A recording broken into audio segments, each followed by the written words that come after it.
ver. Ahí está. Gracias. Listo, ya grabé yo, ya estoy grabando yo. Perfecto. Ok. Muy bien, hermanos, pues Perdón. les decía que vamos a comenzar nuestra última sesión, hermanos. Tenemos un cúmulo de información que ver, pero vamos a aprovechar el tiempo. Como siempre, comenzamos orando. Señor, gracias por esta bendición y esta oportunidad de llegar hoy a la conclusión de este trabajo. Gracias por la vida de mis hermanos, por su esfuerzo, Dios, por su disposición. Y queremos pedirte, Dios, que tomes esta enseñanza como principio de conducta en nuestra vida, Padre. Te lo pedimos en el nombre de Jesús, nuestro Señor. Amén. Previo, hermanos, previo a esta clase, por ahí les mandamos a través del WhatsApp un documento que me interesaba mucho que ustedes pudieran leer, porque este documento nos habla acerca de ese periodo de tiempo que es muy largo, 400 años, que transcurre en medio de los dos testamentos. Pareciera que no pasa nada. Uno pudiera pensar que pues, Dios guardó silencio y el mundo se paró, pero no es así. Por eso les mandé este documento, lo voy a compartir porque no lo vamos a leer por completo, hermanos, pero sí queremos que usted si no lo pudo leer, pues le dé una repasadita con calma en su casa, ¿no? Lo pueden ver ahí, ¿verdad? Sí. Sí. Perfecto. Bueno, pues miren, hermanos, los libros históricos de la Biblia hebrea o el Antiguo Testamento no nos dicen nada de lo que aconteció después de Esdras y Nehemías. No hay información bíblica de qué fue lo que pasó después de estos dos libros que fueron los últimos que se escribieron del Antiguo Testamento. Pero la historia no termina ahí, hermanos. La vida de Judá continuó. Hay acontecimientos, hay muchas cosas, incluso hay bibliografía, hay libros tardíos, por supuesto, que ustedes recordarán que algunos se consideran no canónicos o deuterocanónicos, no fueron aceptados por el canon, pero que nos dan fechas, datos, nombres, personajes y que tienen un valor histórico impresionante. Por ejemplo, los libros de los Macabeos. Hay quien los divide en cuatro y hay quien los divide en dos, pero en todo caso sería Macabeos 1, 2, 3 y 4, ¿no? Y aunque conocemos muy poco a través de la Biblia de la vida de Judá, hermanos, durante estos años que siguieron al retorno del cautiverio, la comunidad del pueblo del Señor continuó, hermanos. Y algo importantísimo es que quedó fundada sobre dos pilares que sostienen hasta el día de hoy al pueblo de Israel. Uno, el pilar uno es su exclusivismo religioso, este monoteísmo. No volvió el pueblo a practicar la idolatría. Para el pueblo de Israel, Dios es uno, es el único, y no adoran a otros dioses. Entonces, eso es un pilar que rompió con una práctica milenaria, ¿verdad? Otro de los pilares sobre los que descansa el retorno del pueblo fue su identidad nacional judía. Esta identidad que los hace tan orgullosos de su historia milenaria, aunque esta identidad judía está más exacerbada en Judea, justamente en esta parte del reino que es Judea. Cuando se habla de judíos, uno pudiera pensar en todas las tribus, pero la identidad donde quedó exacerbada fue en el reino del sur, en Judea, hermanos. Hay ejemplos, hay historias, por ejemplo, los samaritanos, por ejemplo, hermanos, que ellos no quisieron renunciar a la mezcla que tuvieron con otras naciones extranjeras, no quisieron renunciar ni a sus familias ni a sus prácticas. Hay una decisión de ellos, fueron separados de Judea. Incluso ellos, los samaritanos, llegaron a tomar conciencia de que no se les permitiría adorar en Jerusalén. Y usted ya conoce el relato de la samaritana y ese diálogo con Jesús, de que ustedes dicen que aquí, nosotros que allá, pues ellos estaban conscientes porque su identidad nacional no era pura, estaba mezclada con otras naciones. Entonces, esto cambió porque en el año 333, hermanos, el rey persa Darío Codomado fue derrotado el imperio persa. Esto es un acontecimiento histórico importantísimo porque en la ciudad de Isos, que está al noreste de Siria, un joven militar, un guerrero muy adiestrado, muy valiente, procedente de Macedonia, llamado Alejandro Magno, derrotó al imperio persa, hermanos. Y una vez que venció al imperio persa, no se quedó quieto, siguió avanzando hacia el sur en dirección a Egipto. El avance de este militar fue espectacular, hermanos. Egipto no le opuso ninguna resistencia, ninguna. Lo venció con muchísima facilidad y fundó ahí una ciudad que a la postre vendría a ser una ciudad importantísima, la ciudad de Alejandría. Esta ciudad tendría una influencia muy grande, no solo en Egipto, hermanos, sino en toda la población judía que rodeaba el mar Mediterráneo. Más tarde, esta ciudad se convirtió en un centro importantísimo de la cristiandad primitiva, hermanos. Alejandría se convirtió en uno de los centros de los copistas. Ahí fue donde se hicieron muchas copias de los escritos del Nuevo Testamento, hermanos. Alejandría tiene un acervo cultural impresionante y esta ciudad la fundó Alejandro Magno, pero no solo eso. Su avance fue, como les digo, espectacular y estableció nuevas ciudades y jugó un papel trascendental en la historia del cristianismo este hombre, hermanos.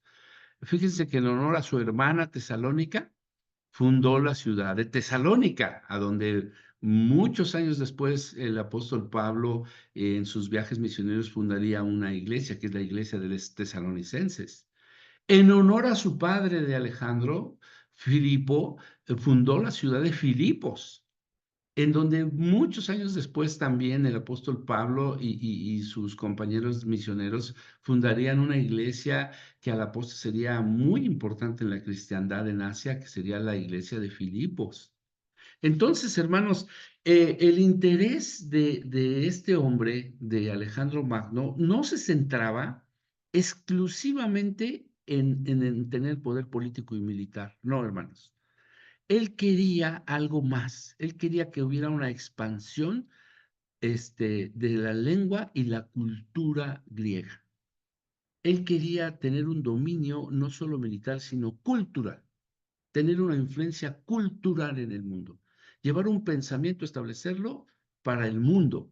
Entonces, ordenó que el idioma griego fuese el idioma oficial. Y en este campo consiguió muchas cosas, hermanos, muchas cosas. Fíjese que aunque el imperio de Alejandro no duró mucho como entidad política, porque realmente murió muy joven, hoy estudiosos piensan que murió de cirrosis hepática, pero murió muy, muy joven. Pero su legado, hermanos, el mundo cultural que él promovió y estableció, se subsistió por más de 1000 años. Ese legado cultural es conocido como el helenismo, algo con lo que batallaría la iglesia, de la primitiva, la posterior, y que hoy hay gente que batalla con el helenismo, ¿no? Entonces, la lengua griega se convirtió en un instrumento esencial para el comercio, hermanos, para la diplomacia. Fue ampliamente utilizada en todo el imperio, incluso en Judea, incluso en los judíos que salieron, esparcidos en lo que se conoce como la diáspora. Si bien el idioma hebreo y el idioma arameo siguieron siendo utilizados, pero estaban muy acotados solamente al pueblo, hermanos, estaban acotados solamente al uso y la costumbre del pueblo, pero no era un idioma oficial. Por ejemplo, el arameo desapareció, resintió el efecto del griego y desapareció como lengua. Es una lengua que dejó de hablarse casi posterior a los tiempos de Jesús. El hebreo no, ¿por qué, hermanos? ¿Por qué nunca perdió su importancia religiosa? Pues porque el hebreo es la lengua de los textos sagrados de los judíos, la Torá. Y para ellos, aunque el griego era el idioma del comercio y de la vida común, el hebreo era el idioma de su Dios, era el idioma de su escritura, era la voz y las palabras de Dios. Por ese motivo, hermanos, había una demanda creciente, empezó a crecer una demanda que finalmente resultó en traducir la escritura, la Biblia hebrea, en traducirla al griego. Y ese trabajo se lo encargaron a 70 hombres lingüistas eruditos en la lengua, y ellos hicieron la traducción que se conoce como la Septuaginta, o la traducción de los 70. Quiero que sepa usted, hermanos, que esta traducción fue un trabajo de excelencia, fue un trabajo, se llama traducción verbal y plenaria, es decir, se tradujo palabra por palabra, frase por frase, párrafo por párrafo. Primero se comenzó con el Pentateuco, la Torá, luego los libros históricos, más tarde los libros poéticos, después el libro de Esther, el libro de Ruth, incluso los libros de los Macabeos y otros escritos. Quiero que sepa usted que este trabajo de los eruditos, hermanos, y sus seguidores, pues tardó aproximadamente 120 años, hermanos. O sea, no es un trabajo que haya sido de la noche a la mañana. Comenzó desde el año 280 y terminó hasta el año 100 antes de Cristo. De esta traducción bíblica, hermanos, se desprendieron todas las traducciones modernas de la escritura que nosotros conocemos. De esta traducción del griego se tradujo al latín, la Vulgata latina. De esta traducción del griego se tradujo al alemán, y este trabajo lo hizo Martín Lutero. De esta traducción del griego se tradujo al inglés, la versión que conocemos como del Rey Jaime. De esta traducción del griego se tradujo al español, lo hizo Casidoro de Reina y después lo revisó Cipriano de Valera. También se tradujo al castellano, que es igual, es parecido al español, pero esta traducción la hizo Félix Torres Amat. Pero vean ustedes la importancia de ese trabajo. Entonces, durante casi 300 años o 3 centurias, hermanos, creció la preocupación por mantener la lealtad del pueblo de Judá en sus creencias ancestrales, y en el mundo hubo cambios vertiginosos, hermanos, constantes. En tiempos de Esdras se pensaba que se iba a volver a unificar el Estado judío, que iba a volver a reunirse todas las tribus, algo que pues no sucedió. Mire usted, por ejemplo, el libro de Esther está ambientado en Susa, que era la capital del Imperio Persa, durante el tiempo en el que muchos judíos del exilio estaban volviendo a su país. La reina Esther es retratada como una mujer que se convirtió en reina por casarse con el rey persa Asuero, pero hermanos, esto serviría para descubrir un complot de su principal asesor, Amán. ¿Cuál era el deseo de Amán? Aniquilar al pueblo judío. Pero Dios, miren este periodo de 400 años, pareciera que Dios no hace nada, pero no, Dios hace todo. Dios está pendiente de todo, desde los tiempos de los macabeos hasta la era cristiana. La historia judía estuvo dominada por temas, hermanos, por luchas contra el helenismo, eh, contra la política nueva, contra las religiones con las que convivían. Todo esto se entretejió de manera inseparable, hermanos, pero el pueblo judío trató de compaginar su fe monoteísta, sus convicciones, en una sociedad y en un mundo que era dominado por gobernantes, por gente, por personas con una muy distinta cosmovisión de las cosas y espiritualidad. Algo complicadísimo para ellos.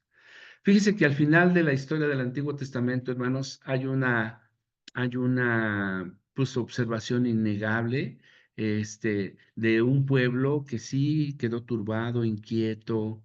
El pueblo judío estaba esperanzado, confundido en los tiempos, pero también tenemos en ellos la imagen de un amor fiel y constante de Dios hacia ellos.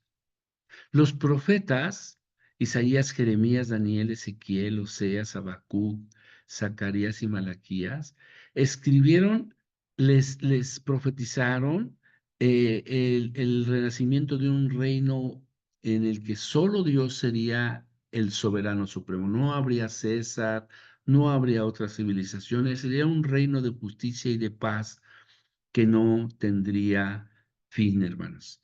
Pero ellos estaban esperando que ese reino sucediera pronto, por eso era su confusión, su turbación, su inquietud, su desesperanza a veces. Querían que pasara ya, hermanos. Obviamente, para los estudiosos detallistas del Antiguo Testamento, es decir, generaciones después para usted y para mí, es muy claro que ese reino, el hilo conductor de toda esa historia, que habla de ese reino, se encuentra, se centra y se consuma en Jesucristo. Para nosotros ya es muy claro porque pues conocemos la historia, pero para ellos no, no lo era. Pensaban que iba a suceder de un momento a otro y no sucedía.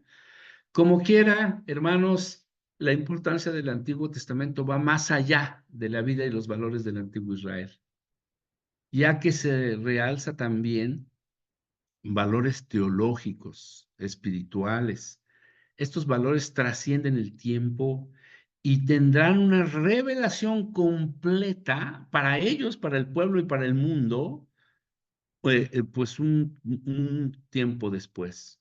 Dios va a revelar su plan universal, hermanos, su propósito eterno para el mundo, en un idioma que todos pueden comprender. Dios había preparado estas circunstancias. Así que si usted piensa que en esos 400 años no pasó nada, es un error. Dios, hermanos, había preparado todas las cosas, ¿para qué? Para la llegada de Jesucristo. Jesucristo llegó en el momento exacto, justo, cuando el mundo lo necesitaba, cuando el pueblo, hermanos, estaba ansioso de él, cuando se había preparado las circunstancias y el momento para que él apareciera. Claro que los judíos siempre batallaron, igual que batalla mucha gente, hermanos, y les voy a pasar otro escrito. Este, lo voy a compartir, permítame, lo voy a compartir porque creo que así no. A ver, ¿cómo lo tengo que compartir? Pero no sé cómo. Espero no haberme salido, hermanos. Creo que me salí. A ver, perdónenme, hermanos. No soy muy bueno para dominar estas tecnologías. ¿Lo puede ver ahí, mi hermano? Sí. Sí, ya se ve. El asunto está, hermanos, que esta transición del Dios exclusivo de Israel a Dios de todo el universo es una transición que a ellos les costó mucho trabajo.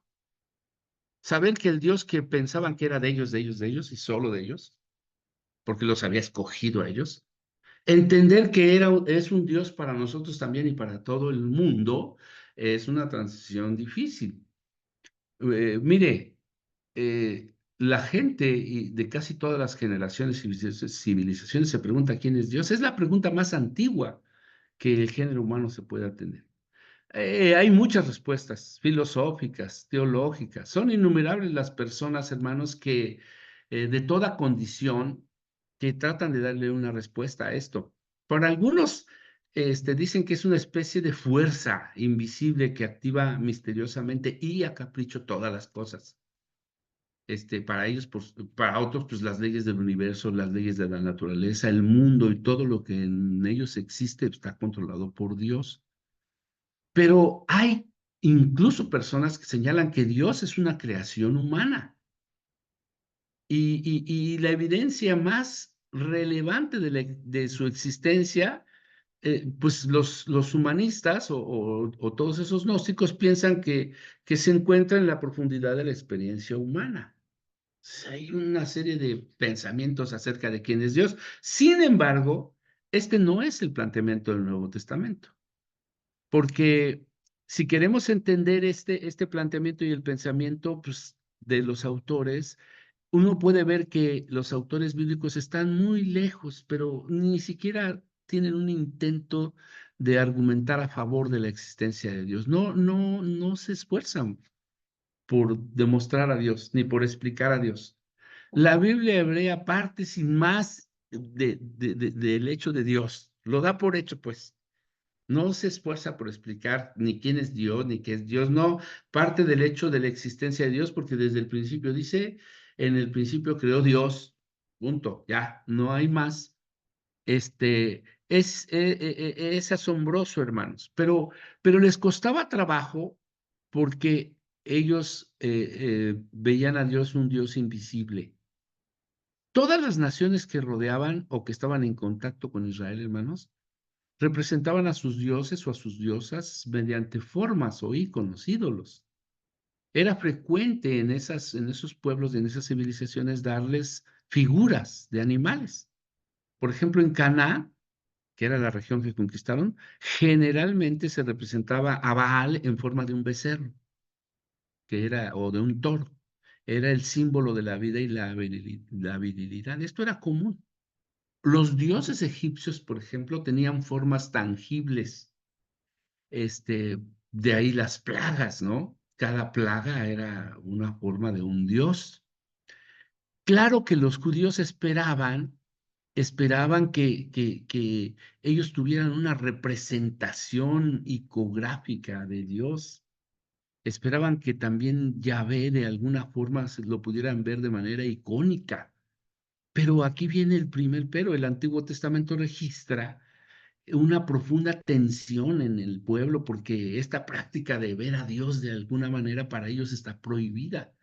Porque Dios, hermanos, le está dando a Moisés la instrucción, la prohibición allá en el monte Sinaí de hacerse cualquier imagen, ya sea de madera, de barro, de hierro, de cualquier cosa. No pueden hacerse una imagen de ningún tipo para poder ver a Dios. Entonces Dios para ellos es un Dios invisible. No lo pueden ver, pero pueden conocerlo experimentando su obra, su actuar, su poder. El pueblo esperaba que Moisés bajara del monte Sinaí, hermanos, y ya estaba construyendo una imagen de Dios, porque ese era el uso, la costumbre. Anhelaban tener una iconografía de Dios. Dios lo había prohibido. Entonces tienen que entrar a un proceso de conocer a Dios sin verlo. Y fíjese que en los diversos libros del Antiguo Testamento hay acontecimientos que hablan de esta experiencia en la vida del pueblo y plantean mucho sobre estas cuestiones del ser y del obrar de Dios sin verlo. Vea usted el Cántico de Moisés, un antiguo poema que celebraba la grandeza de Dios con el pueblo. Y en ese poema había una pregunta retórica que decía, ¿qué Dios hay semejante a ti? ¿Quién como tú, admirable en santidad? ¿Quién puede obrar milagros y actos prodigiosos como los tuyos? Todo eso nos lo narra Éxodo 15. Y la respuesta está implícita. Evidentemente nadie, hermanos, nadie. El poema en ese mismo capítulo termina expresando una declaración de fe. Tú, Señor, serás rey por siempre. Solo tú eres Dios. El pueblo está empezando a conocer a Dios sin verle, sin tener una iconografía de él.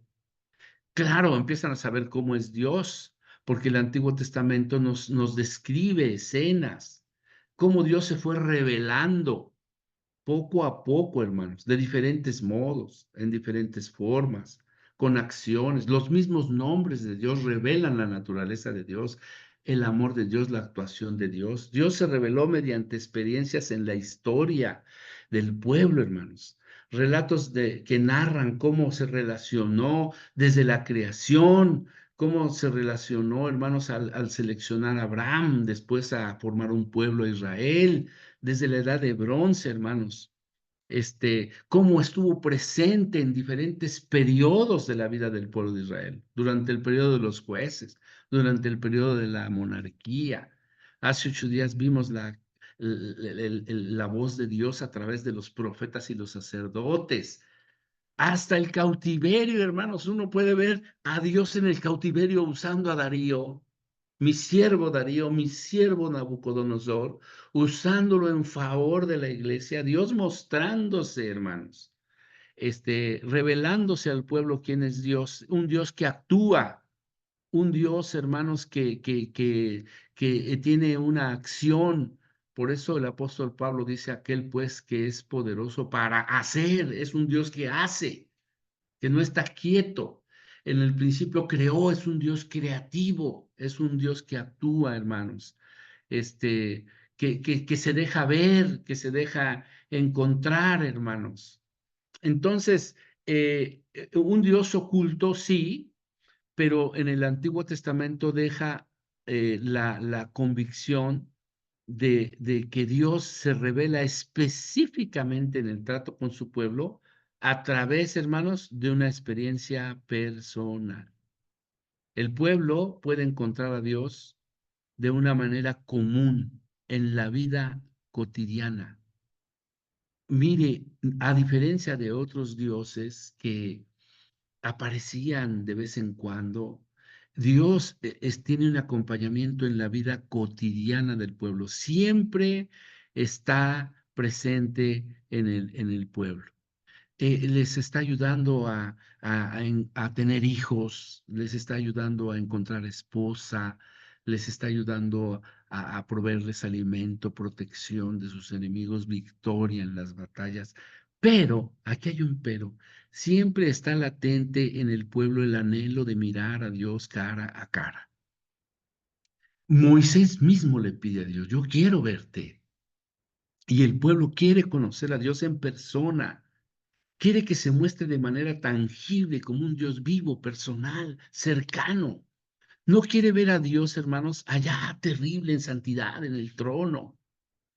Y muchos tienen la impresión de que en el Antiguo Testamento, hermanos, Dios se ocultaba porque venía una revelación, tenía planes de revelarse de manera progresiva para que la gente lo pudiera mirar.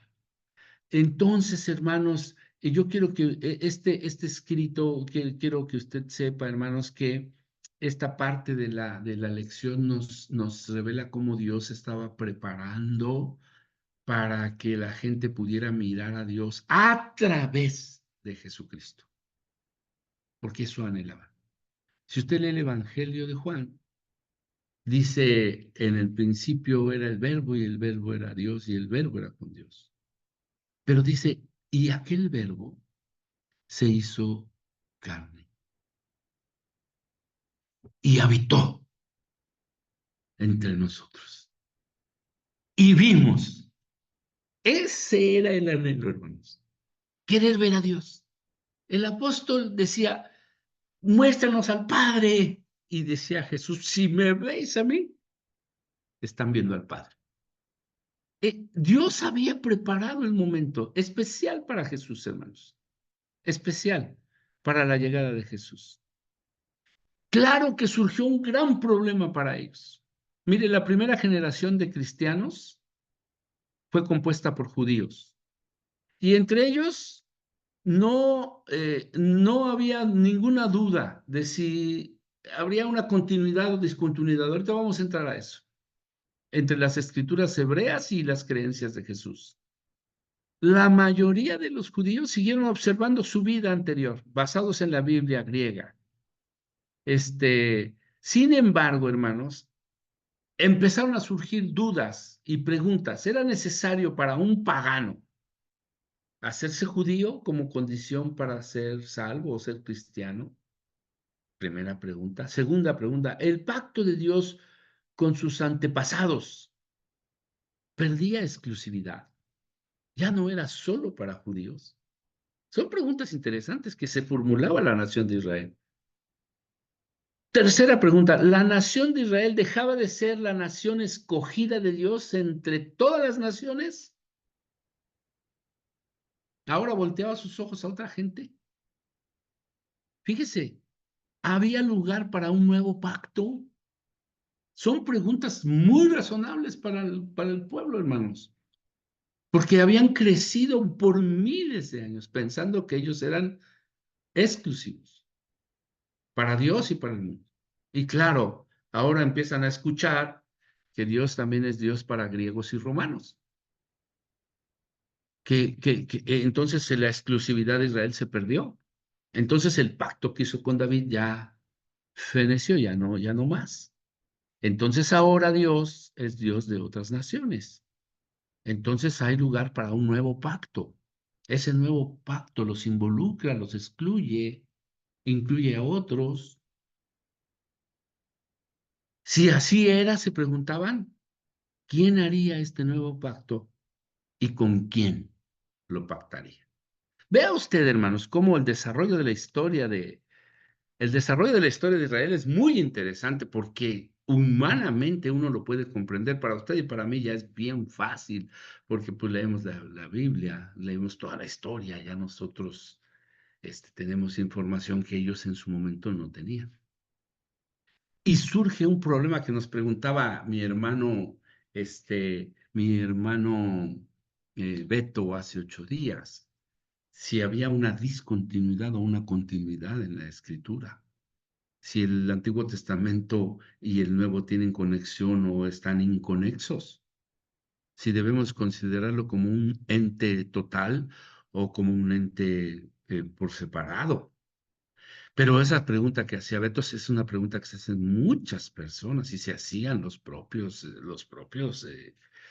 judíos. Y no solo los judíos, los extranjeros. Y bueno, vamos, los apóstoles, hombre, la primera generación y la primera iglesia. Entonces vamos a entrar, hermanos, vamos a entrar a una presentación que hice. Usted me dice si la puede ver. ¿La puede ver ahí? Sí, Perfecto. Vamos a entrar a esta parte que es muy importante, que es que nos habla acerca de esta continuidad o discontinuidad, hermanos.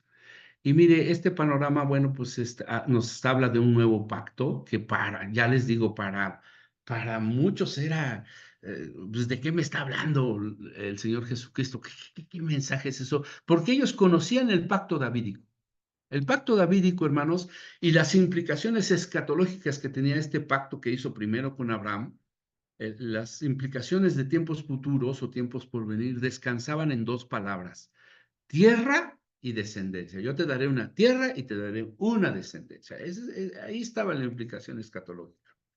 Las promesas de la tierra son ampliadas y son confirmadas en el pacto palestino, porque sucedió una conquista de Israel, parcial con Josué, suspendida con los jueces, pero lograda totalmente con David, con el pacto con David. Ahí, en ese pacto, hermanos, con David se cumple la promesa de la tierra y Dios amplía con David, hermanos, confirma las promesas de la descendencia y lo observamos en cómo fue formulado este pacto davídico.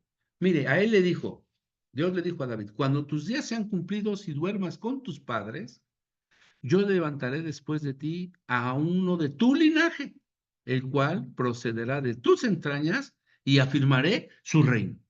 Segunda de Samuel 7:12. Hice pacto con mi escogido. Juré a David mi siervo diciendo: para siempre confirmaré tu descendencia y edificaré tu trono por todas las generaciones. Salmo 89, versos 3 y 4. Como no puede ser contado el ejército del cielo ni la arena del mar se puede medir, así multiplicaré la descendencia de David mi siervo y los levitas que me sirven. Jeremías 33:22. Es clarísimo el pacto que Dios ha hecho con David. Así ha dicho Jehová, hermanos. Si se invalidare, dice otra versión, pero si no permaneciere mi pacto con el día y la noche, y yo no he puesto las leyes del cielo y la tierra, entonces también desecharé la descendencia de David, mi siervo. En otra versión dice: si yo no hiciera pacto con el día y con la noche, es decir, si un día dejara de salir el sol o dejara de aparecer la luna, porque hice pacto con ellos.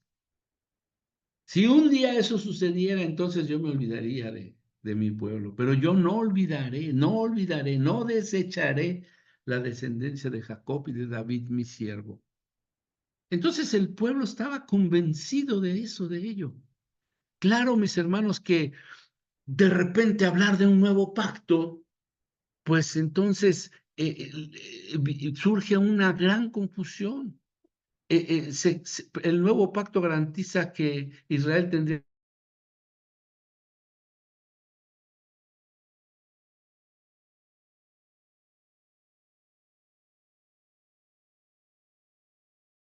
Parece que se pasmó su video del pastor, ¿va? Sí. Sí, se perdió su conexión. Vamos a esperar un poco a que...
Vamos a esperar un momento a que se integre. Ya estamos esperando que el pastor retome la clase.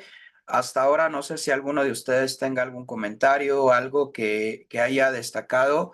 Digo, hay una pregunta que seguramente responderá aquí el pastor Iván sobre algo de la segunda venida, pero valdría la pena a lo mejor que hagan alguna acotación de hasta ahorita lo que ha planteado esta última clase. Si hay alguna acotación, algo, de cualquier manera se está grabando y también en su momento el pastor lo podrá ver.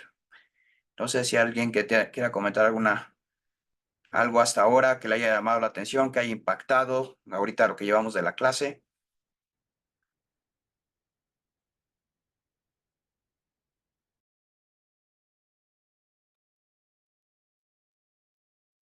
Pues a mí me sigue llamando mucho la atención porque después de todo lo que sucedió, lo que en el Antiguo Testamento, esos 4000 años o más, hoy día hay judíos que siguen sin aceptar a Jesús como el rey que estaban esperando y lo siguen esperando y aparentemente lo seguirán esperando. Pero bueno, Exacto, ¿no? Y quizás tiene mucho que ver con una de las preguntas que hacían de la segunda venida, ¿no? Y estaban preguntando si en el Antiguo Testamento hay un pasaje. Creo que realmente el Antiguo Testamento, desde los pactos, que es lo que está explicando el pastor Iván, pues te va llevando desde un punto hacia la segunda venida, hacia la espera de ese Mesías. Pero bueno, uno de los grandes problemas es esperar al Mesías y seguir esperando al Mesías. Entonces, todo se rompe en ese momento, ¿no? Como bien lo mencionas, hermano Agustín.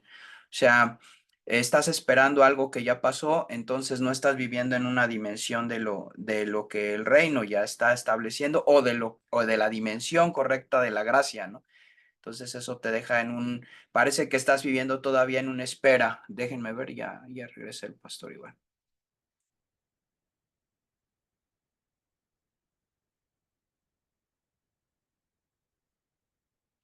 Adelante, José y Sonia. Hola, ¿os suena, os recordáis algún versículo del Antiguo Testamento que indique en qué momento nacería el Mesías? Igual que indica el lugar. Hermanos, una disculpa porque el internet no tiene palabra de honor en este lugar, creo que en ningún lugar, pero vamos a continuar, por favor. Pastor Iván, estábamos ahí. Bueno, ya tomamos aquí en lo que venía es un break. Hay una pregunta aquí del hermano José. Sí. Entonces, igual y quieres ahorita o lo dejamos para después, pero bueno, ya estaba aquí preguntando algo en lo que tú venías. Pero venga, Es- para que tú le des el paso. ¿están viendo esta diapositiva? Sí. Sí. Perfecto.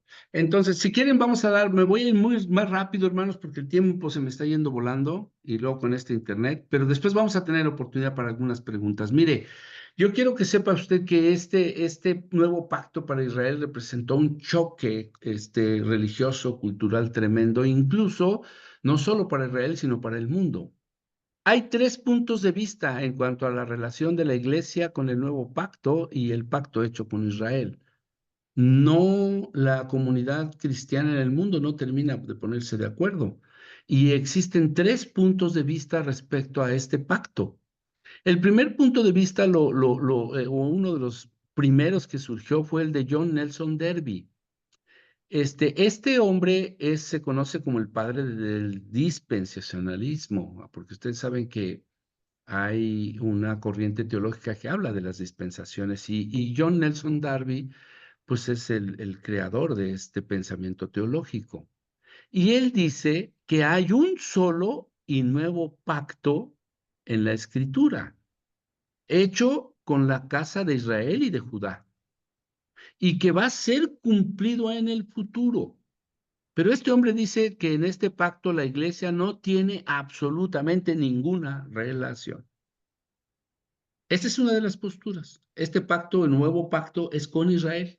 Se cumplirá en el futuro y nosotros no tenemos nada, absolutamente nada que ver como iglesia. Esa es una de las posturas. El pacto de la letra se hizo con Israel, ustedes lo leyeron, el pacto davídico, y no se hizo con el pueblo cristiano, no con nosotros. Claro, hay otras posturas. Nosotros entendemos y obtenemos los beneficios de este pacto, hermanos. ¿Por qué? Porque no habiendo aceptado Israel esta bendición, Dios levantó a la iglesia y el mediador del pacto fue exaltado. Y nosotros fuimos redimidos por ese mediador, por el rechazo de Israel. Y lo narra el propio Evangelio. Entonces,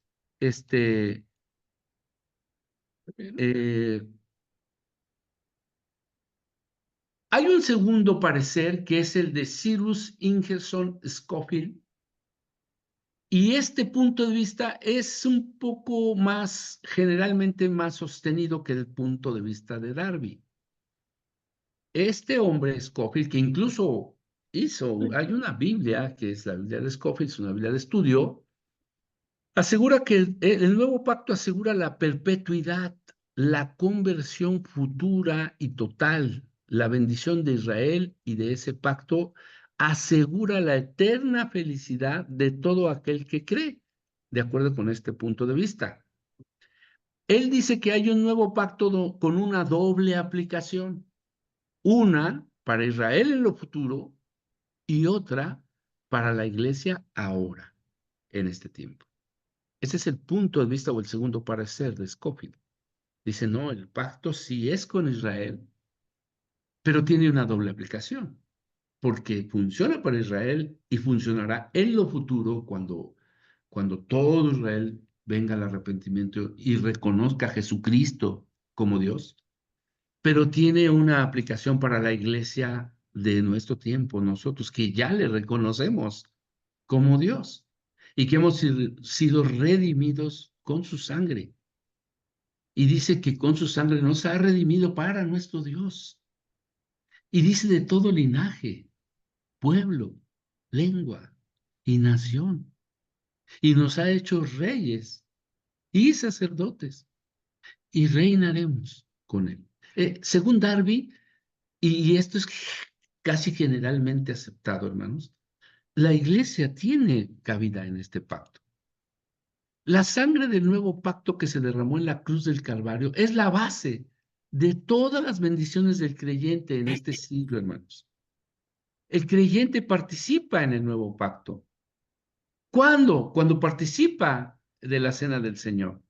porque lo hacemos en memoria de la sangre de Cristo que es derramada por nosotros. Eso dice 1 Corintios 11:25. Y dice que es también ministro del nuevo pacto. Eso dice 2 Corintios 3:6. También se dice que el creyente es hijo espiritual de Abraham por la fe. Eso dice Gálatas 3:7. Y de Cristo, Gálatas 3:29. Además, es hecho participante de la raíz y de la grosura de la oliva que son en Abraham y en Israel. Eso dice Pablo en Romanos 11:17. Entonces, desde el punto de vista de Darby, hermanos, tiene un soporte escritural que nos hace a nosotros entender que la iglesia forma parte de este nuevo pacto, aunque no fue suscrito con la iglesia cristiana. Una tercera postura es la de Ulrico Zwingliu. Él es un reformador de la iglesia suiza. Él participó en la Reforma Cristiana de 1517. Y él dice así que también, aunque como gentil, incrédulo y pecador, es un extraño y un extranjero, Efesios 2:12 dice que ya no es tal. El apóstol Pablo dice, en otro tiempo éramos. Y estábamos muertos en nuestros delitos y pecados, pero Dios, que es rico en misericordia, nos salvó. Entonces, en la carta de los Efesios dice que cambia la condición del ser humano, sin importar su nacionalidad, para poderse convertir en hijo de Dios, porque ha sido hecho cercano, dice Efesios 2:19, por la sangre de Cristo, con los santos, y es doméstico de Dios. Y no como, no como miembro de la ciudadanía de Israel, no, nosotros como iglesia. Entonces debemos recordar, hermanos, según el punto de vista de Ulrico Zwingliu, que Dios al hablar del pacto está hablando explícitamente de su pueblo terrenal, pero también del celestial, es decir, su iglesia. Y tenemos cabida en él. Claro, muchos se preguntan, de acuerdo con esto, ¿cómo se puede aplicar o cómo se debe aplicar el nuevo pacto a nosotros? Entonces, ahí es donde entran muchas dudas. Otras escrituras contestan esto con claridad, asegurándose, hermanos, de que si bien el pacto no fue hecho con nosotros, sin embargo, hay muchas referencias en la escritura, hay muchas bendiciones de las cuales la Biblia nos habla que pueden ser administradas a nosotros. Y este punto de vista de este tercer teólogo reformado coloca a la iglesia dentro del nuevo pacto y ve esta revelación como el cumplimiento parcial del plan universal de Dios. Dios está avanzando en tratar de hacer un cumplimiento total del pacto. Fíjese bien, el argumento que hay en Hebreos 8 revela la verdad de que Cristo es el mediador de un mejor pacto que el de Moisés. Y que este pacto se estableció sobre mejores promesas, eso 18:6. El argumento que sostiene este punto de vista de que el pacto de Moisés, o con Moisés, o el pacto palestino, hermanos, no era un pacto perpetuo. Uno lo puede entender leyendo al autor de los Hebreos. Esta confirmación del nuevo pacto que el Señor le da al profeta Jeremías o le muestra al profeta Jeremías, se cita para probar, el mismo Antiguo Testamento prueba que hubo un fin, hubo una terminación de la ley de Moisés, que no iba a ser eterna, pues, y predijo que habría un nuevo pacto. El autor de los Hebreos, hermanos, aísla de todo el pasaje que está citando la palabra nuevo. Y por el hecho de hablar de algo nuevo, argumenta de manera automática que el pacto anterior o el pacto mosaico ya es viejo. Eso dice Hebreos 8:12.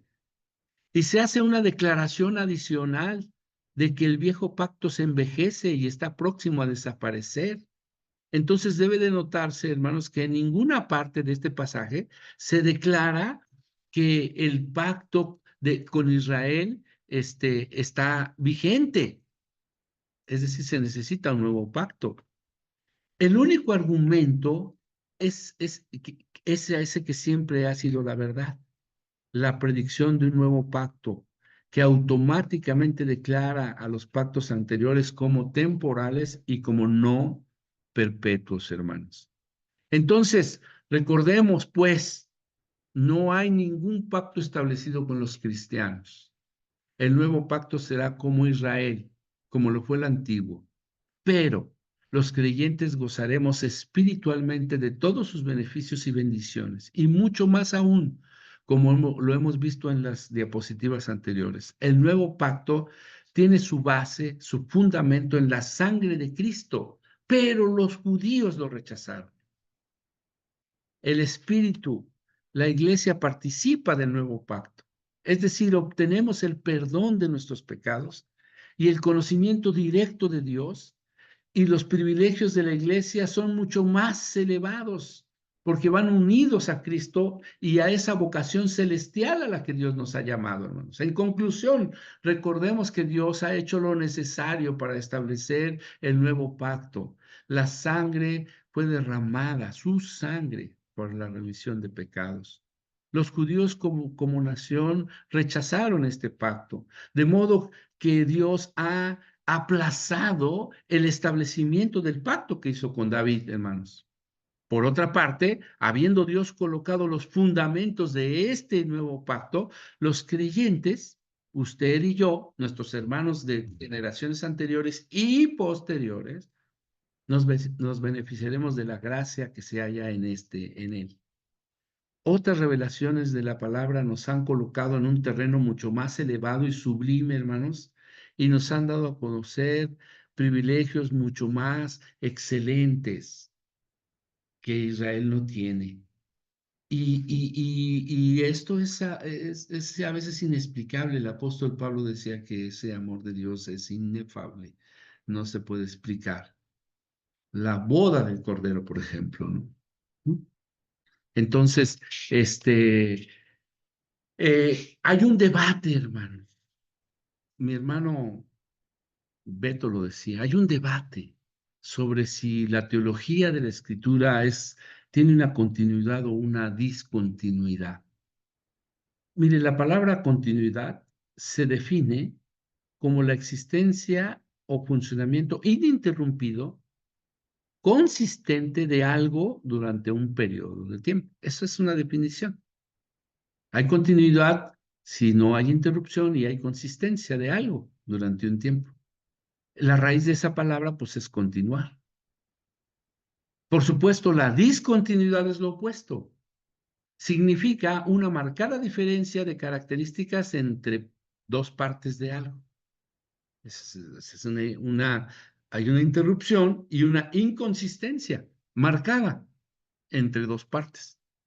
En teología, la continuidad y la discontinuidad son términos, hermanos, que se han aplicado y muchos teólogos aplican al flujo de la historia sagrada y al propósito general de Dios para el mundo.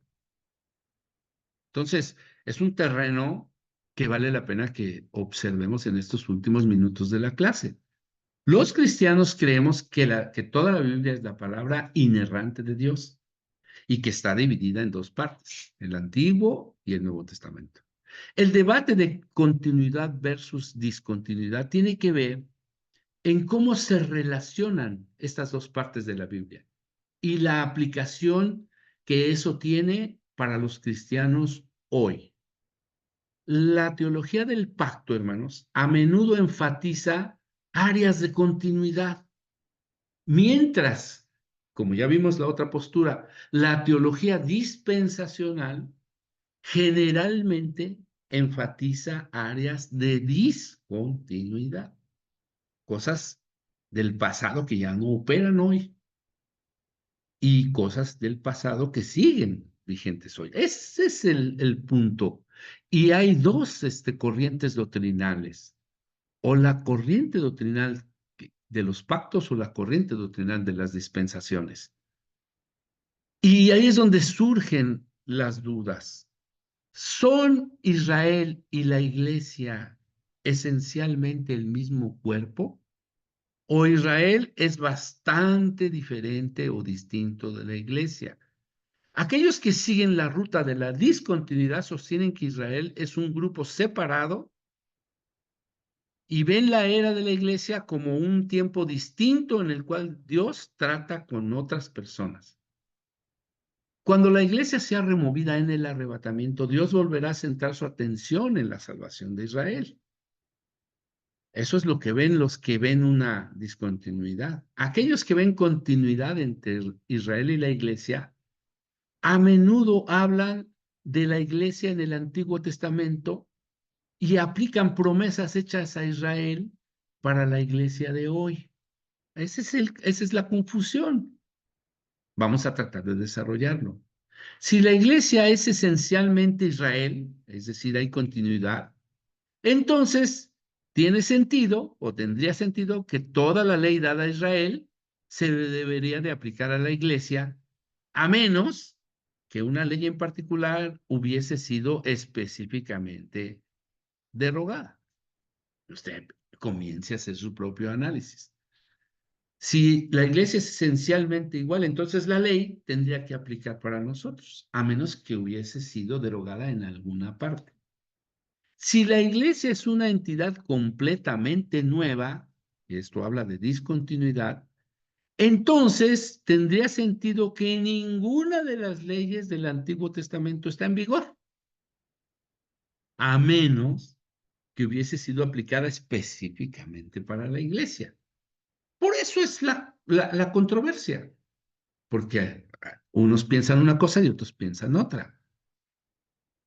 Pero mire, una lectura intertextual de la Biblia nos permite comprender y nos permite interpretar mejor el texto sagrado. Y hay un método, los métodos midrásico y derásico. Usted tiene que, yo lo voy a invitar, ya no es tarea porque el curso ya acabó, pero yo lo voy a invitar a que usted se meta un clavado a ver qué es eso. Estos métodos de estudio midrásico y derásico están presentes en el Antiguo y en el Nuevo Testamento en relación con la comprensión práctica de la ley. Y estos métodos concluyen que es necesario tener en cuenta la intertextualidad de la Biblia, específicamente del Antiguo y del Nuevo Testamento, para que podamos tener un entendimiento total de la Escritura. El Antiguo Testamento es esencial, hermanos, para que podamos entender el Nuevo. Y el Nuevo Testamento es crucial para poder comprender el Antiguo. No tendría mucho sentido el Nuevo Testamento si no tuviésemos el Antiguo. Nos hablaría de promesas que de dónde vinieron, de personajes que de dónde surgieron, de planes que cuándo aparecieron, de circunstancias que no explicarían el origen y destino de nada. Y lo mismo pasaría con el Nuevo Testamento, hablándonos de personajes o hablándonos de cosas, hermanos, que no tendrían ninguna razón de ser. Si leyéramos solamente el Antiguo Testamento, como lo hacen los judíos ortodoxos, la Torá de los hebreos vigente, e ignoran el Nuevo Testamento, pues no pueden entender el proceso de los tiempos, por eso su turbación y su confusión, por eso su seguir esperando a un Mesías que no llega. Entonces, en una lectura intertextual usando este método midrásico y derásico, hermanos, es muy didáctico para que podamos entender, hermanos, la continuidad del proceso de la escritura. Mire, un paradigma de la intertextualidad bíblica es la cita. Nadie puede refutar eso. Eso es una indicación de que se está haciendo referencia a otro texto. El hecho de que se cite, la cita es fiel a ese texto. En el Nuevo Testamento esto se puede ver, hermanos. Los autores sagrados citaron muchas veces el Antiguo Testamento. Textos escritos con anterioridad. Textos que se mencionan en la Biblia de donde fue tomada la referencia. Entonces, la cita es un paradigma que viene a romper esas dudas y a mostrarnos que sí hay una continuidad intertextual de la Biblia. Si no, no sé si citara. Y los autores del Nuevo Testamento citan el Antiguo. Y hay citas del Antiguo que hacen referencia a lo que pasaría en el Nuevo. Entonces la cita rompe un paradigma, pero no es el único, hay otro paradigma, la alusión. Cuando un autor bíblico alude o emplea un texto o una imagen deliberada, eh, a veces no lo hace de manera inconsciente, sino lo hace de manera consciente, está enunciando de manera explícita lo que tomó. Usted recuerda a Jesucristo diciendo que vendría un tiempo que sería como en los días de Noé, o que sería necesario que él muriera y que como Jonás bajó al pez, él tendría que estar también en una forma así. Está haciendo una alusión a un tiempo pasado. Los autores están citando partes del texto anterior. Y si no tuviera ninguna relación una cosa con otra, las alusiones y las citas, pues no existirían y entonces podríamos hablar que no tiene ninguna conectividad un testamento con el otro. Mire, la Escritura dice que Jesús no vino para abolir la ley, sino vino para cumplirla. El Evangelio de Mateo dice. En otras palabras, no estaba predicando algo completamente nuevo o discontinuo. Dice que no vino a abolirla, ni vino a quitarla, vino a cumplirla. Hay continuidad. Eso dice el Evangelio. El cumplimiento de lo que había estado ahí todo el tiempo. Eso que estuvo ahí siempre, Jesús vino y lo cumplió, y eso es continuidad.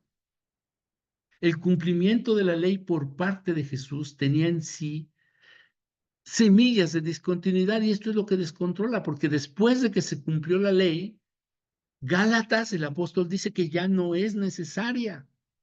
Y es lo que descontrola a la gente. Porque en Jesucristo las circunstancias del mundo y el plan de Dios cambió. Dios nunca cambia, hermanos. Pero la forma en que se relaciona con las personas sí puede cambiar. Dios es el mismo, pero las generaciones somos diferentes. Dios no tiene sombra de variación. Pero el mundo, el tiempo, la cultura, las generaciones y los tiempos que nos tocó vivir son diferentes. Mire, un día dice la Escritura que Jesús estaba sentado con un grupo de fariseos y les dijo: ustedes saben muchas cosas. Ustedes son muy adelantados. Ustedes miran al cielo y saben si va a llover. Voltean a ver las nubes y saben de dónde sopla el viento y para dónde va. Ustedes saben muchas cosas, pero qué lástima que no saben discernir el tiempo que les tocó vivir. Qué interesante, hermanos. Qué interesante. Está hablando de esto, de que nosotros podamos desarrollar, hermanos, y poder encontrar esta continuidad, hermanos, porque es obvio, cada teología de las tres que presentamos reconoce, hermanos, las tres posturas reconocen que los sacrificios de animales están descontinuados. ¿Por qué? Porque el sacrificio de Cristo se hizo una vez, para siempre y para todos. Eso dice Hebreos 10, del 11 al 12. Entonces, todas las posturas dicen, bueno, el sacrificio de los animales está descontinuado. Pero del mismo modo, hermanos, cada una de estas tres posturas teológicas evangélicas reconocen que los aspectos morales de la ley continúan vigentes hoy. No robarás, no matarás, no levantarás falso testimonio. Ama a Dios sobre todas las cosas. Ama a tu prójimo como a ti mismo. Son aspectos morales de la ley que están vigentes hoy. Y hay otras cosas de la ley que están descontinuadas hoy. Entonces, esto nos lleva a entender que es mucho mejor para la iglesia y para el estudioso de la Biblia, tratar de entender en sus propios términos la escritura y poder afirmar la continuidad donde existe y la discontinuidad donde pues existe también. Entonces hay cosas que ya no operan, el sacrificio de los animales no opera ya, pero la ley moral, los preceptos morales de la ley están tan vigentes como hoy. Entonces, amados hermanos, durante muchos siglos, se le enseñó a la mayoría de los cristianos que hay una dramática discontinuidad entre lo Antiguo y el Nuevo Testamento, entre la ley y la gracia, entre Israel y la iglesia. Existen diferentes y mayores ventajas del nuevo pacto que fue instituido por Jesucristo, pero existe mucha continuidad, hermanos, entre el Antiguo y el Nuevo Testamento. Mire, hay gracia en la Torá. El que lo niegue no quiere verlo. Hay gracia en las leyes y en los mandamientos, igual que hay en el Nuevo Testamento. Pero también hay diferencias entre Israel y la iglesia, pero también hay muchísima sobreposición, hermanos, del plan de Dios para unos y para otros. Si alguna vez usted ha escuchado decir que los cristianos no se deben de interesar en el Antiguo Testamento, si alguna vez a usted alguien le ha enseñado, le ha dicho o ha leído que ya no deberíamos de interesarnos en el Antiguo Testamento, quiero que sepa que Jesús nunca, en ninguna parte, rompió la ley de Moisés. En ninguna manera provocó su infracción. ¿Qué podemos decir de los apóstoles? Ellos fueron los primeros cristianos. ¿Significa que ellos se convirtieron al cristianismo, pero cesaron de vivir como judíos? Claro que no, eso es incorrecto. Siguieron siendo judíos, aunque eran ya cristianos, los primeros. Sus costumbres, su fe, sus tradiciones, hermanos, la observancia de la ley la siguieron viendo, aunque ya eran cristianos. Los discípulos del Señor judíos continuaron viviendo una vida muy judía durante los siglos después de su muerte.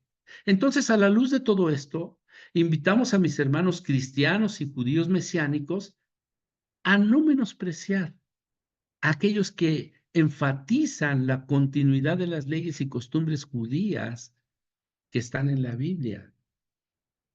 Hermanos, pues un día Dios va a hacer la obra y revelar, al igual que a la iglesia, a todo el pueblo, la exacta voluntad que Él tiene para nosotros.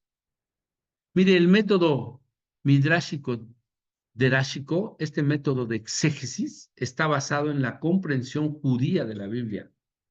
Tiene interpretaciones ilimitadas y considera que la Biblia es relevante en cualquier momento y en cualquier circunstancia. Y estamos hablando del Antiguo Testamento, la Biblia hebrea. Derash hace referencia al estudio de las Escrituras con la intención de encontrar principios, mientras que Midrash es el estudio de las Escrituras para encontrar regulaciones. Ahí está, creo que la clave. Si usted lee la Escritura y trata de encontrar los principios divinos que norman su vida, usted tiene una correcta lectura e interpretación de la Biblia. Si usted trata de leer la Escritura tratando de encontrar las regulaciones, la voluntad de Dios, el deseo de Dios para nuestra vida, ya sea en el Antiguo o en el Nuevo Testamento, usted está caminando en la voluntad divina de Dios. Mire, el Nuevo Testamento es un midrash que interpreta el Antiguo. Sí. Es un midrash del Antiguo. Está basada en dichos y acciones de Jesús y confirma una interpretación del Antiguo Testamento después de su realización. Esta es la diferencia, hermanos, entre el midrash judío y el Nuevo Testamento, y el midrash judío es la base del Antiguo Testamento, mientras que el derash, hermano, cristiano, es en el Nuevo Testamento y es la manera en cómo debemos de interpretarlo, hermanos. Siempre sin olvidarnos de la raíz, siempre sin olvidarnos de la procedencia. Los escritos del Antiguo Testamento, aquellos que hablan de su historia, de un Dios por venir, fueron leídos por Jesús, hermanos, por los discípulos, por la iglesia primitiva. Fueron leídos como libros de profecía que se relacionaban con él mismo y el bienestar de Israel en el mundo. El Antiguo Testamento es leído como un libro de espera continua y creciente todavía para hoy. La Torá, nuestros hermanos judíos ortodoxos ven el Antiguo Testamento como un libro de espera continua, creciente, animosos. Cada día se acercan más a poder ver el cumplimiento del pacto que Dios hizo con ellos, el Antiguo y el Nuevo. Así observan ellos el Antiguo Testamento. Claro, para ellos el Nuevo no tiene nada que ver, hay una discontinuidad de la historia. Entonces, es evidente la continuidad, mis hermanos, es evidente las enseñanzas de Jesús, su muerte, su resurrección, vienen en una comprensión del Antiguo Testamento que se basó en las enseñanzas judías. El Antiguo Testamento, en él podemos apreciar la revelación de Dios antes de la aparición de Cristo. Antes de eso ya Dios estaba revelando. Esta es la referencia a la venida de Dios. Y esto abre una nueva vía para interpretar el Nuevo Testamento, porque antes de que sucediera ya lo estaba anunciando los profetas, los escritos, los salmos, desde el Génesis. Entonces, hay una evidente continuidad. De ningún modo, hermanos, ningún texto existe por sí solo. Un texto siempre está construido sobre textos previos. Es una máxima de importancia comprender los textos sobre los cuales se construyó un texto en particular, los que lo influenciaron, a los que este texto hace referencia. Entonces, los autores del Nuevo Testamento estaban muy familiarizados con el Antiguo. De maneras distintas y directas se referían a él. Claramente, hermanos, el Nuevo Testamento como texto escrito muchísimos años después del Antiguo, está fuertemente influenciado por el Antiguo. En gran medida, el Nuevo Testamento está construido sobre el Antiguo Testamento. Pero a la luz de la encarnación de Jesús, de su muerte y de su resurrección. Ahí está la continuidad. ¿Qué podemos concluir, hermanos? Con frecuencia se comete el error de considerar al Antiguo Testamento como no importante, como no valioso, como no teológico o no como el Nuevo Testamento. Pero a la luz de la nueva comprensión e interpretación que Jesús nos ofrece, hermanos, es totalmente lo opuesto. Para comprender las enseñanzas de Jesús y los autores del Nuevo Testamento, es esencial, hermanos, entender el Antiguo. Porque el Nuevo Testamento está emplazado en aquel y lo reinterpreta. Hay una fuerte continuidad entre los dos testamentos. Deben de ser leídos como un todo, hermanos, como un todo.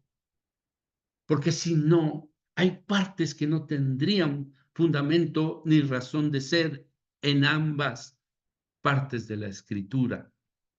La intertextualidad de la Biblia y específicamente del Antiguo Testamento debe ser tenida en cuenta, hermanos, para comprender completamente la Escritura. La conclusión es esta: el Antiguo Testamento es esencial para entender el Nuevo. Y el Nuevo Testamento es esencial para comprender el Antiguo Testamento.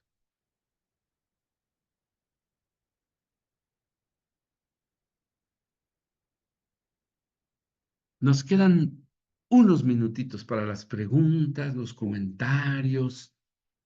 para las observaciones. Son un grupo muy callado ustedes, hermanos. Pero Te tenían ya dos preguntas ahí pendientes, Pastor, José y Sonia y Victoria. adelante, adelante. Hola, Sí. pues cuando hablaste de que a los judíos les pilló por sorpresa la llegada de Jesús, me preguntaba si habría algún versículo del Antiguo Testamento que diera alguna indicación sobre el tiempo en que habría de llegar el Mesías, así como el lugar que decía Belén y otras referencias, pero el tiempo que a ellos les diera como para prever de alguna manera en qué momento. La respuesta es no, hermano. No, no hay un versículo que dijese el tiempo en el que habría de nacer el Salvador. Sí del lugar, hermanos. El lugar era esa pequeña aldea de Belén, Éfrata, de la más pequeña, y de ahí vendría. Sí menciona unas circunstancias cuando el mundo más lo necesitaría, ¿no?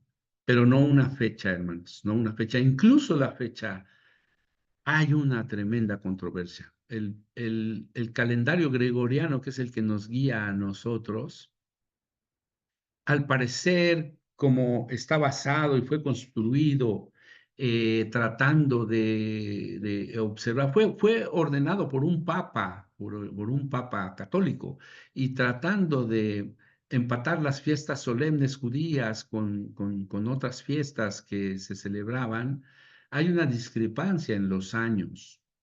Hay quien dice que incluso Jesús no nació en el año 0, o a partir del año 0 se puede contar la era cristiana. Hay quien dice que pudo haber nacido 3 o 4 años antes, es decir, digo, es algo complejo, pero lo cito nada más. En el año 4 antes de Cristo. Nacer en el año 4 antes de Cristo. Pero es un problema cronológico. La fecha no hay referencia, hermano, y no es totalmente aceptada en todo el mundo.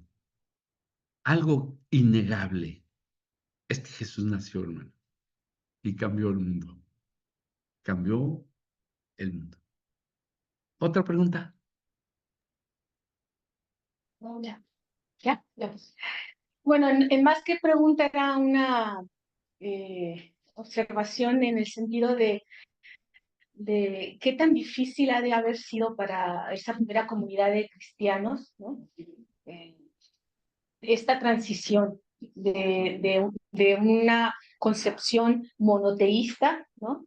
A de repente tener que empezar a manejar el lenguaje de que Jesús es Dios, y luego cómo entendemos al Espíritu Santo, y cómo vamos a permitir la entrada a estas personas Incircuncisos. que no observan, ¿no? Las señales más, ¿cómo podríamos decirles? Esenciales, ¿no? Del pacto, de que es precisamente esa pureza, esa circuncisión, etcétera, etcétera, ¿no?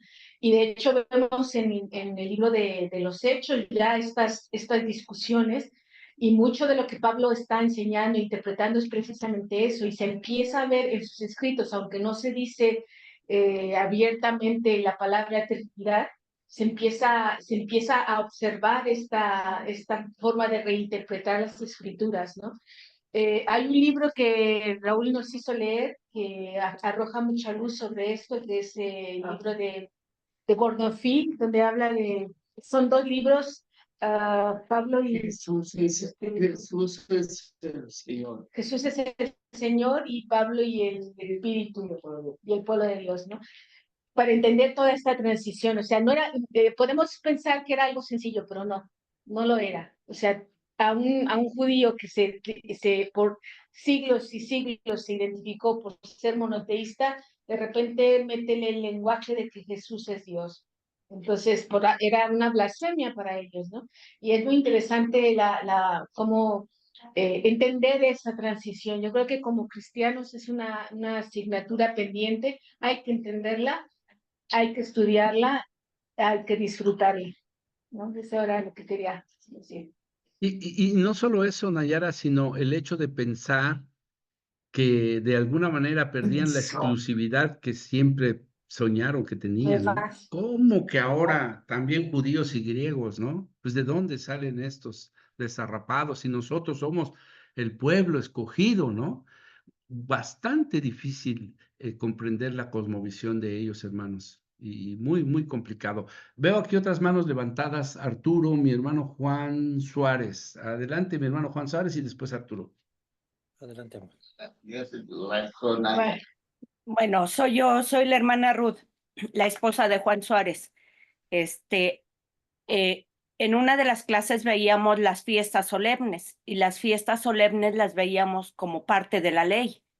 Mi pregunta es, ¿en qué momento ya no las celebramos? ¿O nosotros, como injertados, ya no las celebramos? ¿O sí? ¿O por qué no las celebramos? Es buena pregunta, hermana.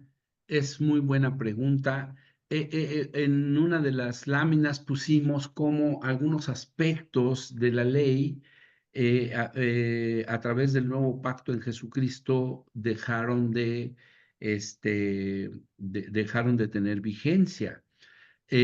Nosotros como iglesia cristiana no la celebramos, pero el pueblo judío ortodoxo la sigue celebrando hasta el día de hoy. Para ellos están vigentes hasta el día de hoy. Nosotros no las celebramos como iglesia porque nosotros entramos en esta parte del nuevo pacto con Jesucristo, en donde esos aspectos de la ley, hermanos, perdieron la vigencia para la iglesia, ¿no? Esa es el punto de inflexión y de discusión que hay entre las corrientes teológicas. Si nosotros observáramos las fiestas, hermanas, que sería bueno, yo no creo que se fuera malo, pero tendríamos que observar todo el resto de la ley. Y de acuerdo con la escritura, pues eso es innecesario. Mismo Jesús dijo, mira, si amas a Dios con todo tu corazón y a tu prójimo como a ti mismo, cumples toda la ley. No sé si queda respondido, mi hermana. Está muy bien. Arturo. Gracias.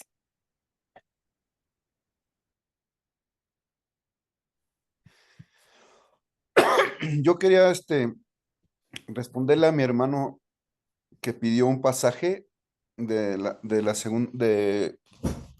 que dijera en el Antiguo Testamento de cuándo iba a venir Jesús. Y pero yo creo que no entendí bien su respuesta, pero no importa. En Isaías 7:16 y 9:6 hay un pasaje clarísimo que dice que iba a venir un niño que sería su nombre Emmanuel y que sería Dios con nosotros. Y Jeremías habla también de que en el capítulo 31, versículo 31 al 34, de que vendría un tiempo donde ya no tendríamos que acercarnos a Dios a través de una religión o de un ritual, sino que Él mismo implantaría sus leyes en nuestros corazones. Yo creo que gran parte de la confusión de los israelitas también nace de no entender el plan de Dios desde el principio, porque Dios se reveló desde el llamado que le hizo a Abraham. Dios le dijo a Abraham que a través de él iba a bendecir a todas las naciones de la tierra. Dios siempre tuvo la intención de que su pueblo fuera una luz a todas las naciones, de que fuera un ejemplo de cómo Dios se relaciona con la gente en todas las generaciones. Dios siempre quiso que su pueblo no fuera exclusivo, sino que su pueblo fuera un ejemplo de cómo Dios quiere relacionarse con todas las gentes. Y creo que eso no lo entendieron nunca los israelitas del Antiguo Testamento, ni lo entendieron los discípulos, ni lo entendemos hoy, porque pensamos nosotros hoy que Dios ha querido bendecir a la iglesia, que nos ha querido bendecir a nosotros, pero se nos escapa entender que Dios ha querido salvarnos para que nosotros seamos instrumentos de salvación para otros, que Dios ha querido bendecir a su iglesia para que su iglesia sea un testimonio a las naciones del amor y del poder de nuestro Dios. Creo que los israelitas les costó mucho trabajo también entender cuál era el plan de Dios, por qué Dios estaba haciendo este pacto por medio de Jesús. Gracias, Arturo. Sí, es correcto, hermano, es correcto. La pregunta específica del hermano es si había algún versículo que hablara del día, de la fecha en que nacería Jesús. Y bueno, pues eso ya vimos que no existe, aunque sí se habla de su nacimiento, de su papel salvador del mundo y demás, ¿no? Pero en lo demás que dices estamos de acuerdo. Mi hermana Chelina. Hola, Iván, buenos días. Pues yo solo quería comentar lo siguiente. Humildemente, después de también haber estudiado un poquito de escatología, si lo ves desde un punto de vista, por así decirlo, todo el panorama, Dios, me voy un poquito antes de lo que dijo mi hermano Arturo, Dios desde su creación sabía la caída de Adán y desde ese momento él ya sabía cómo nos iba a redimir.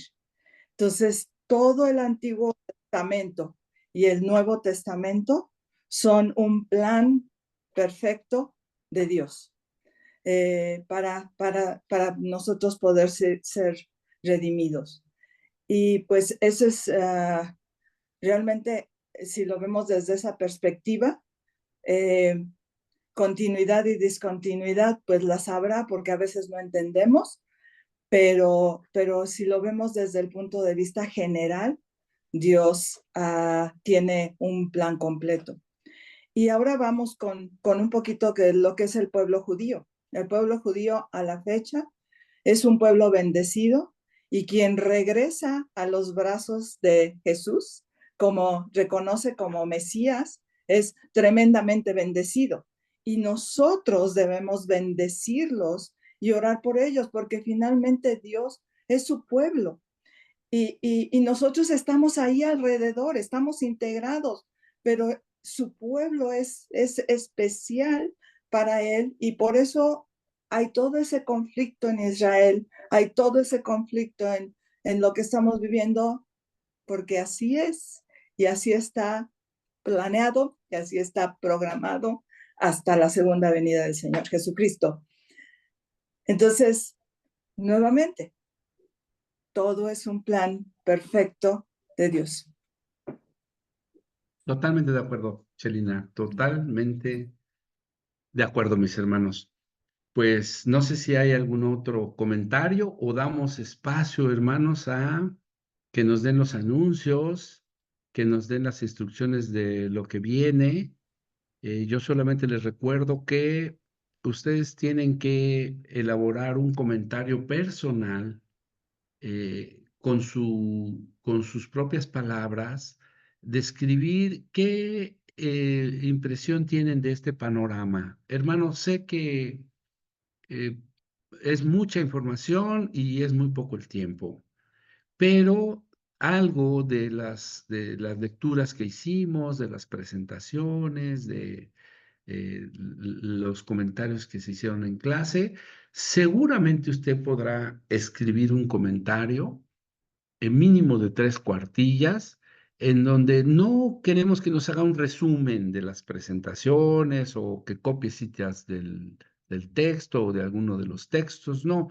Queremos que usted use sus palabras, así como ahorita lo está haciendo mi hermana Chelina, que me parece extraordinario, lo mismo que hizo Arturo, así cada uno de ustedes use sus palabras y pónganos su comentario. Les vamos a dar un espacio. Se supone que ya usted empezó, lo dijimos hace 4 semanas, y yo creo que ya casi lo tienen hecho, ya casi lo tienen terminado.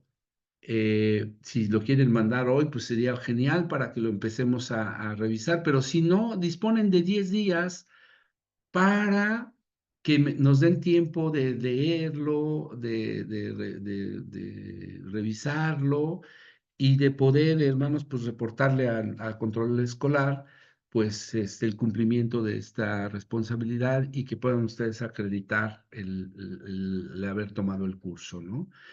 Por mi parte, hermanos, muchas gracias al pastor Raúl por la invitación. Muchas gracias a la academia por la oportunidad de dar clases.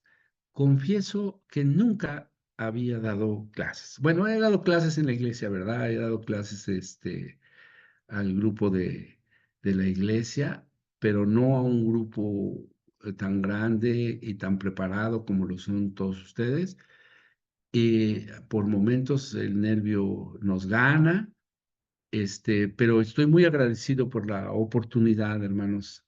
Lo disfruté por mi parte mucho y yo espero que haya sido de bendición para ustedes y que se logre el objetivo que nos planteamos al principio. Que usted vea el Nuevo Testamento de otra forma, que se interese en meterse a él, en meterse al fondo del estudio, no por cumplir una materia o acreditar un crédito, hermano, no, por el hecho de disfrutar la palabra, poder recibir la revelación completa de Dios para nuestras vidas. Por mi parte, muchas gracias y eso es todo, hermanos. Aquí creo que Raúl, no sé si alguien tiene una manita levantada. Fernando. Ok.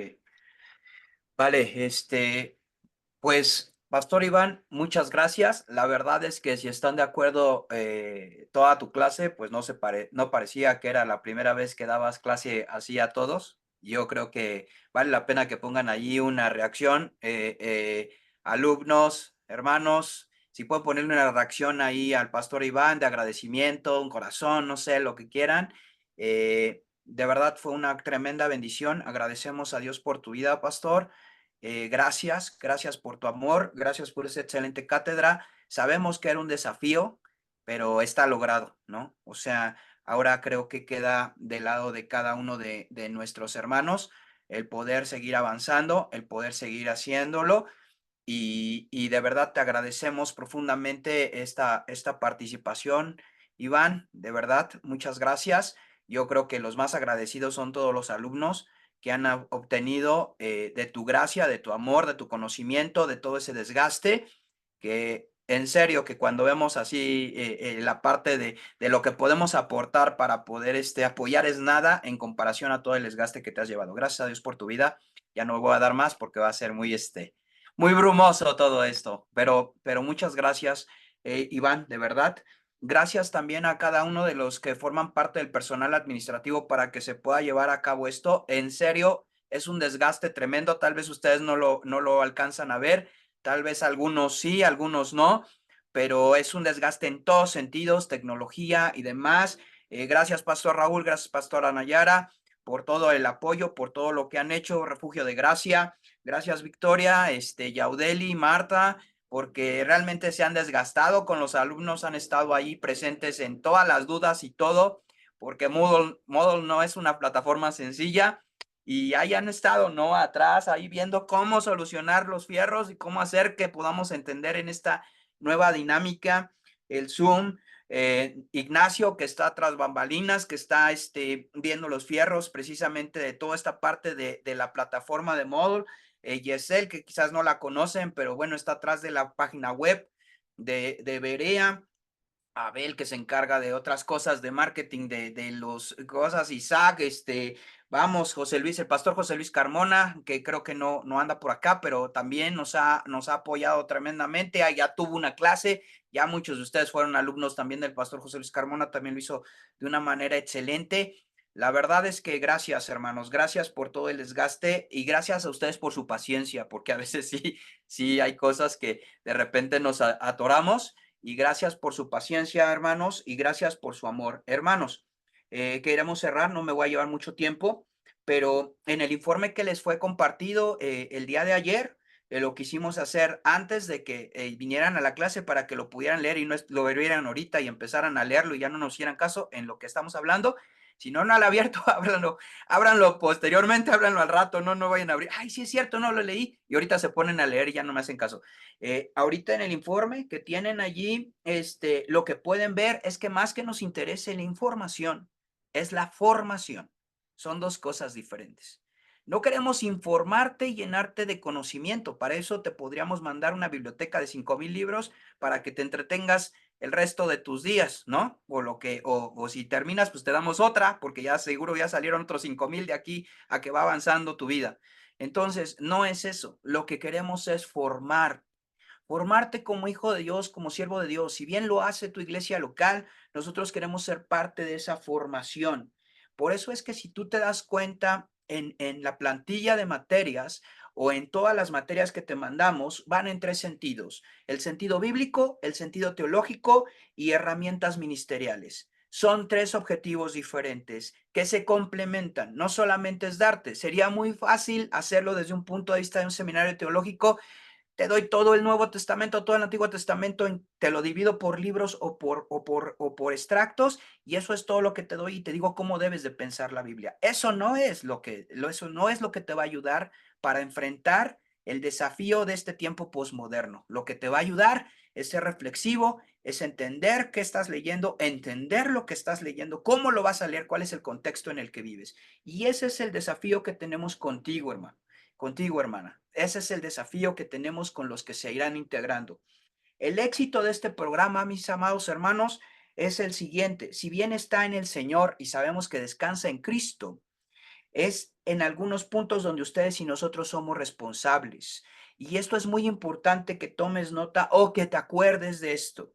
El éxito descansa primero en los maestros, los facilitadores, aquellos que se han desgastado toda su vida, mucho tiempo en su vida, para poderte dar algo de lo mucho que han recibido o mucho de lo que han recibido. ¿Me explico? ¿En qué sentido? Los maestros son una parte esencial. ¿Por qué? Porque no solamente transmiten conocimiento, sino experiencia, vida, y transmiten eso que ya hace rato mencionamos. Herramientas de apoyo y tecnológicas, las cuales no son baratas, no son sencillas, no hay nada tan fácil. Incluso ahorita ya estamos acostumbrados a usar Zoom por la pandemia, pero antes de pandemia era un dolor de cabeza hacer Zoom. ¿Me explico? Entonces, creo que esta parte es una parte importante. Hermanos, otra de las cosas que hace esto es tu carta pastoral y su involucramiento de sus pastores en esta enseñanza y en esta formación.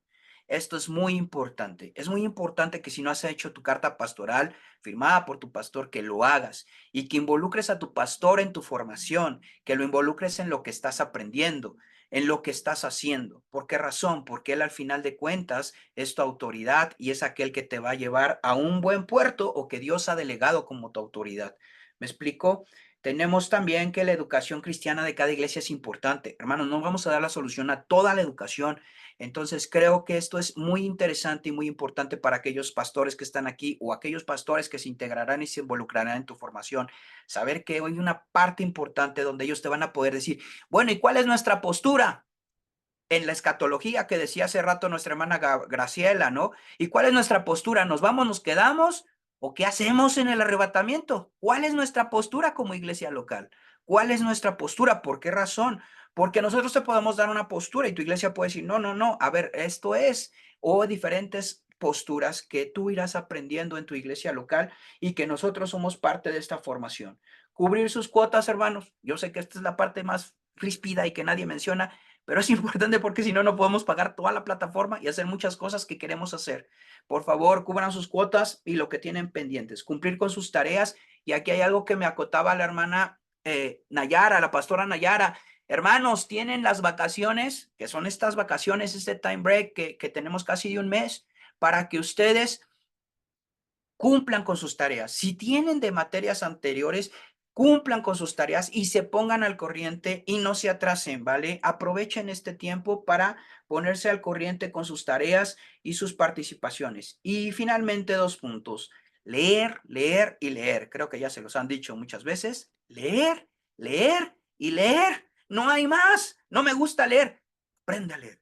Que te guste. Pídele al Espíritu, Señor, necesito aprender a leer y necesito que me guste leer. Y seguramente algo va a pasar. Te lo dice alguien que de verdad no leía nada hasta que conoció de Cristo. Y luego ya no me quito de ahí. Entonces, de verdad, sí puede pasar un milagro en nuestras vidas para que nos guste leer. Entonces, y la última, amor a Dios y al prójimo, hermanos. Creo que lo cerró bien el pastor Iván cuando decía, en esto se cumple la ley y los profetas.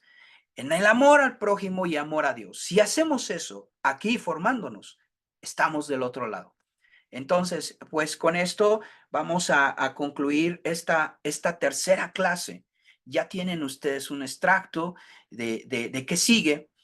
Por favor, estén atentos a la masterclass, ya tienen la información y también estén atentos a todo esto, ¿vale? Entonces, antes de darle pauta aquí bueno, paso al pastor Raúl, que nos va a dar unas palabras, creo que Yaudeli, levantaste la mano, por favor, adelante. Sí, muchas gracias, Fer. Pues hermanos, nada más hacerles saber que en estos días les vamos a mandar una encuesta al WhatsApp. Esto es con la única finalidad de poder evaluar los cursos que hemos estado tomando y más que nada tener las mejoras, ¿no? A veces a algunos se les complicó la plataforma o a otros, o sea, ahí nos van a dar ustedes sus puntos muy específicos, qué les ha parecido para que de esa manera nosotros en lo administrativo podamos hacer las mejoras correspondientes y facilitarles a ustedes el poder continuar. Porque a veces dicen, no, es que no entiendo la plataforma, mejor no entro a la clase. Y eso es lo que nosotros no queremos. Lo que queremos es ver de qué manera podemos ayudarles, mejorar. Y algunos sí nos han entregado tareas por WhatsApp. Entonces, todo esto lo vamos a mandar en un cuestionario al WhatsApp de la clase y por favor háganos saber todas sus necesidades, cómo les gustaría, para que de esta manera pues todos podamos seguir avanzando y se les facilite la entrega de trabajos, tareas, etcétera, y no dejen de contestarla porque esto nos va a facilitar mucho a todos nosotros para poder darles pues un mejor servicio y pues de parte de lo administrativo pues estamos para servirles y lo que necesiten saben que cuentan con todo nuestro apoyo. Entonces, por favor, contesten esta encuesta porque de esto depende las mejoras que podamos hacer para el próximo curso. Sería todo, Fer. Muchas gracias. Gracias, Yaudeli. Gracias, pastores de la fraternidad los unos a los otros. Gracias por todo el apoyo. Gracias porque muchos de ustedes no estarían si no estuvieran sus pastores de acuerdo con esto y nos gozamos en eso. Adelante, pastor Raúl, por favor. En Berea vamos bien y viene lo mejor, hermano. Gracias. Iván, yo sé que te metí en un conflicto de síntesis del Antiguo Testamento. Creo que tú y yo llevamos el Antiguo Testamento en 68 horas, ¿va? Y bueno, lo hiciste bien, puedes mejorar, pero lo hiciste. Lo hice excelente. Lo hiciste bien, Iván. Gracias por tu esfuerzo, hermano. Hermanos, somos una comunidad que aprendemos que constantemente desde que el Señor nos llamó al ministerio, algunos ya somos cuarentones en el ministerio, siempre estamos formándonos, educándonos, ¿no? Y queremos hacer una diferencia en relación a otros seminarios, otras instituciones. En los 3 cursos anteriores no hemos puesto mucho énfasis en la firma de su pastor, pero en esta vez vamos a formar todo un taller, todo un seminario para los pastores de nuestra red, principalmente, de crear un sistema de mentoría. Cada firma de un pastor representa una gran responsabilidad para la formación y el desarrollo de un estudiante para el liderazgo en la iglesia local. No queremos simplemente, como dijo el hermano Fernando, dar información. Necesitamos dar formación. Los líderes se forman cara a cara. De hecho, los institutos bíblicos y los seminarios bíblicos no son bíblicos en sí mismos.